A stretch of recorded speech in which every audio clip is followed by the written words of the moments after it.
You already know the Igbo words. Now, let's use them in simple sentences. Ị marala okwu Igbo? Ka anyị jiri ha mee ahịrịokwu dị mfe.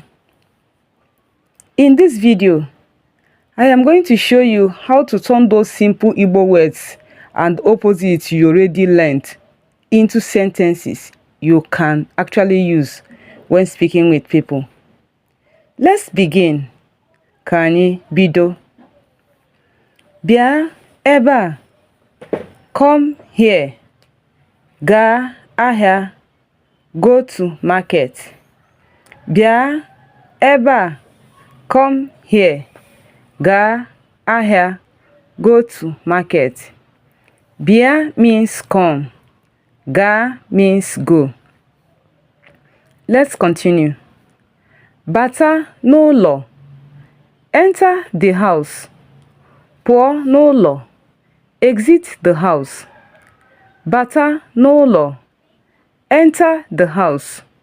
Pụọ n'ụlọ. Exit the house.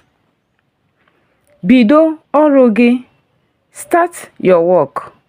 Kwụsị ọrụ gị. Stop your work. Bido ọrụ gị. Start your work. Kwụsị ọrụ gị.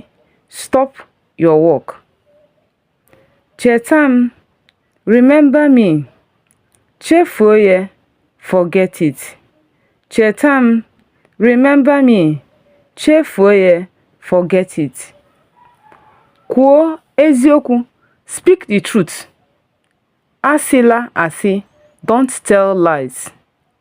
Kwuo eziokwu. Speak the truth. Asịla asị. Don't tell lies. Nọdụ m nso. Sit near me. Ụlọ anyị dị anya. Our house is far.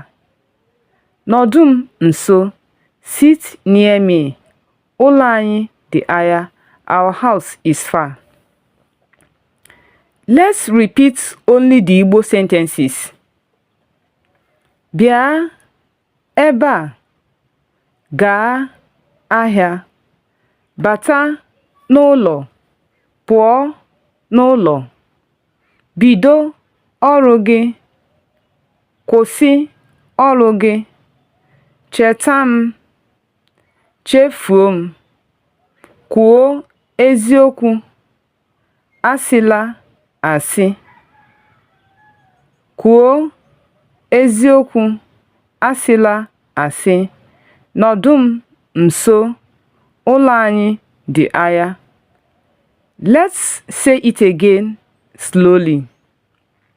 Bịa ebe a. Gaa ahịa. Bata n'ụlọ. Pụọ n'ụlọ. Bido ọrụ gị. Kwụsị ọrụ gị.